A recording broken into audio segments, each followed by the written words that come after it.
एक मित्र ने लिखा है, पिछले अष्टावक्र के सूत्र पर बात करते हुए आपने कहा कि हर व्यक्ति की अपनी ही दुनिया है जिसको वो पूरी तरह से व्याप्त करता है, जिसको वो खुद ही पैदा करता है। ये तो समझ में आता है, लेकिन चेतना तो हर जगह व्याप्त है, तो वो तो अपनी दुनिया क्या सभी की दुनिया में सबस्ट्रेटम की तरह, आधार की तरह व्याप्त है।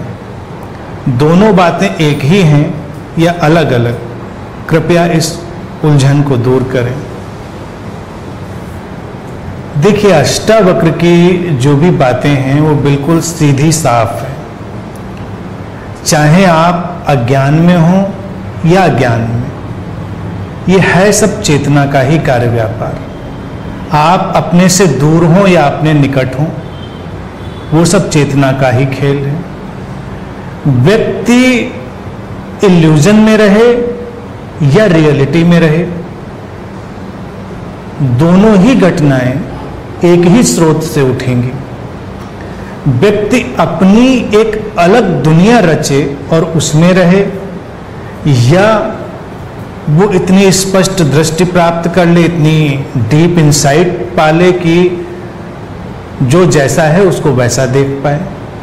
दोनों स्थितियों में जो फंक्शनिंग है वो उस कॉन्शियसनेस की ही है, वो उस चेतना की ही है। इसलिए चेतना के तल पर तो कोई भेद नहीं। भेद है व्यक्ति के अपने व्यक्तिगत तल पर। जब वो आइडेंटिफाइड होता है अपनी कंडीशनिंग के चलते हुए, एक खास व्यवस्था से, एक खास शरीर मन से, और फिर उस आइडेंटिफिकेशन के चलते हुए जो दुनिया बनती है या जो उसका जीवन बनता है, वो उसके लिए एक समस्या भी बन सकता है, समाधान भी बन सकता है। उसके लिए पेन, प्लेजर, उसके लिए अनहैप्पीनेस, हैप्पीनेस, बहुत सारी चीजें लेकर आ सकता है। लेकिन जो कुछ भी आएगा उसकी बैकग्राउंड में, उसकी ग्राउंड में तो वही एक स्रोत होगा, वही सेम कॉन्शियसनेस होगी। इसलिए उसमें कोई अंतर नहीं। कंफ्यूजन ये बिल्कुल भी नहीं रखना है कि कहीं कुछ और काम कर रहा है। भारत ने इसको हमेशा बहुत गहराई से देखा, समझा, इस पर अपना प्रयोग किया, मनन किया। तो भारत ने हमेशा इस अद्वैत की बात करी, इस नॉन डुअलिटी की बात करी, और एक ही स्रोत से उपजती हुई सारी धाराओं की बात करी।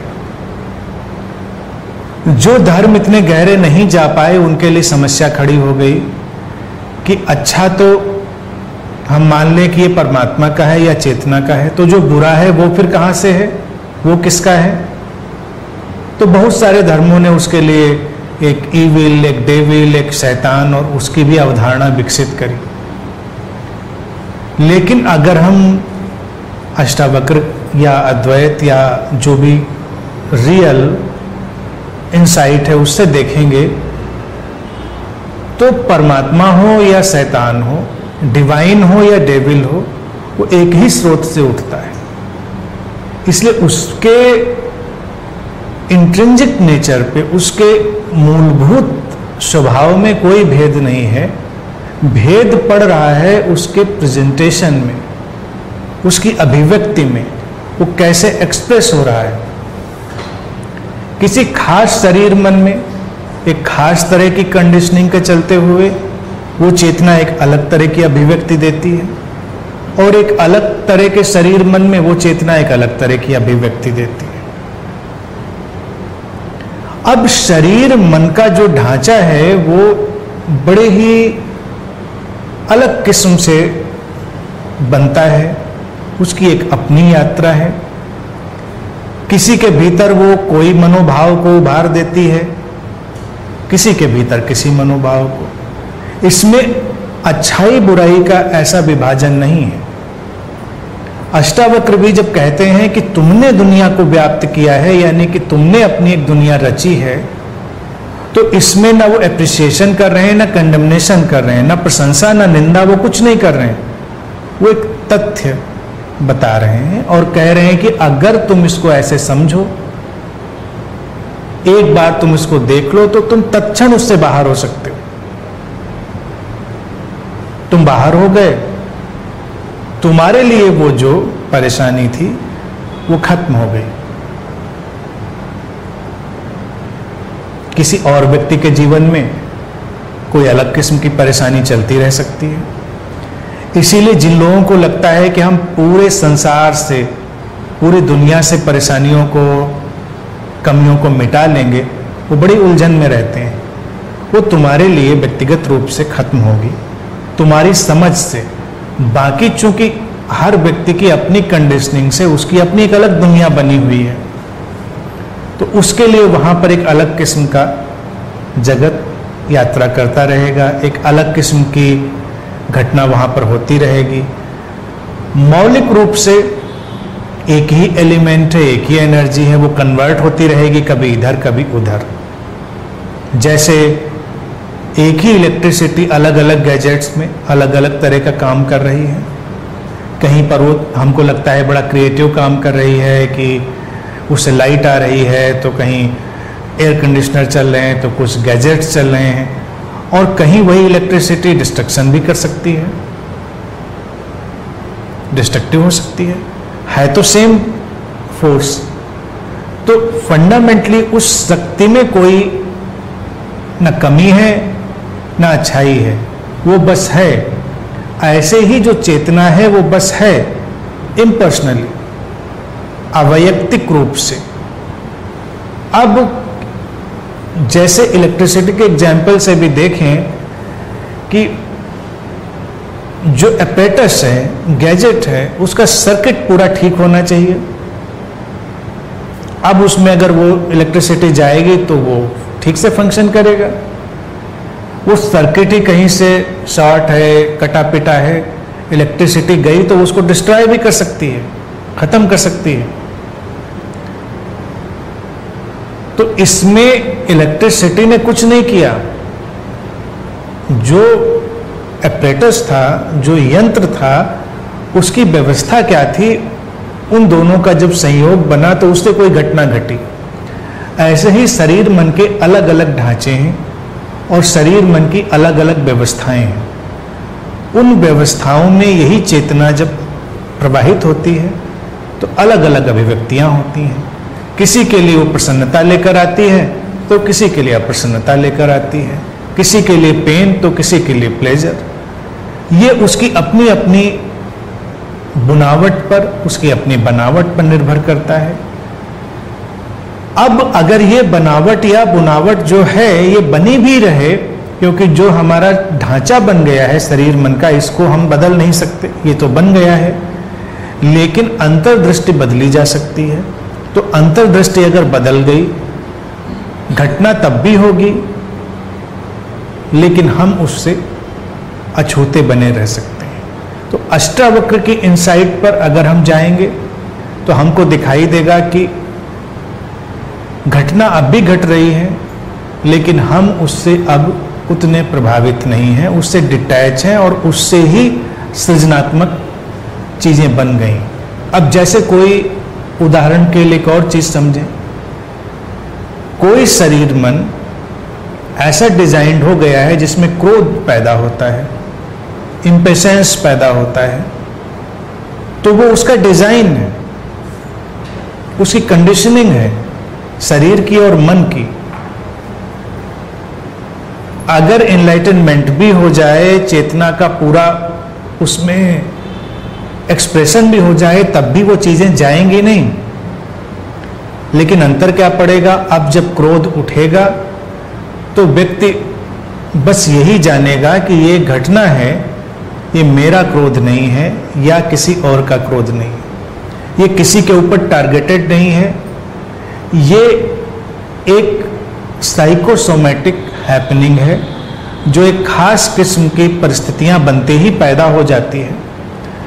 क्रोध होता है, लेकिन आज तक न मनोवैज्ञानिक, न वैज्ञानिक, न कोई भी चिंतक इस बात को नहीं जान पाए कि क्यों होता है। होता है बहुत माइन्यूट स्टडी करेंगे तो कुछ हम केमिकल्स वगैरह सर्च कर लेंगे कि इन केमिकल्स के उठने से, उनके घटने बढ़ने से ऐसी प्रतिक्रियाएं होती हैं, लेकिन होता है तो होता है। रिसर्च करने वाले जानकार व्यक्ति को भी होता है। हो सकता है समझाते समझाते भी किसी को क्रोध आ जाए अगर उस डिजाइन में है।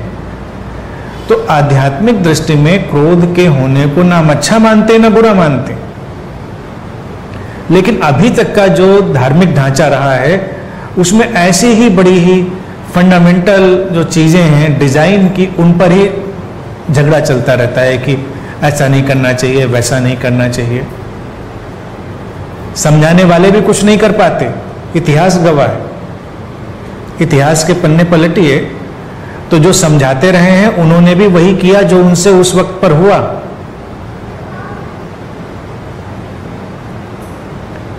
तो अगर हम इसको समझेंगे, इस सूत्र को, जैसे पिछली बार जो सूत्र था, हम ही ने व्याप्त किया है और चेतना तो बैकग्राउंड में है, जैसी बात लिखी। तो अब कोई शरीर मन का जो गैजेट है, यंत्र है, उसमें अगर आप मानिए कि क्रोध की कोई व्यवस्था बन गई तो वो आएगा,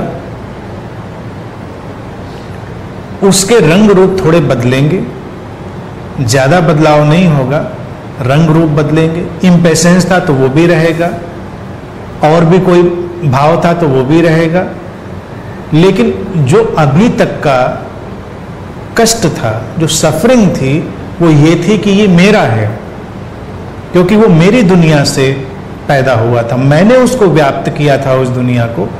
तो मेरे व्याप्त करने की, यानी कि ऑक्युपाई करने की जो इवेंट थी वो हट गई, घटना रह गई, हम उससे डिटैच हो गए। हमने घटना को बस घटते हुए देखा। जैसे इस इंस्ट्रूमेंट में लाइट जल गई, उस इंस्ट्रूमेंट में हवा आने लगी, बस इतना सा डिफरेंस है। लेकिन उससे जो पर्सनल आइडेंटिफिकेशन था, व्यक्तिगत तादात्म्य था, वो टूट गया। और आप देखिए, अगर व्यक्तिगत तादात्म्य टूट जाए तो जीवन से सारी सफरिंग खत्म है। सारी सफरिंग जो है, कष्ट है, वो व्यक्तिगत तादात्म्य के चलते हैं। तो आपके अंदर वो सारी चीजें रहेंगी, क्योंकि वो पहले जो दुनिया आपने बनाई थी उसने उसमें कई ग्रुप्स पैदा कर दिए हैं, ट्रैक पैदा कर दिए हैं, उनकी लेयर्स बन गई हैं। उसी को कंडीशनिंग कहते हैं।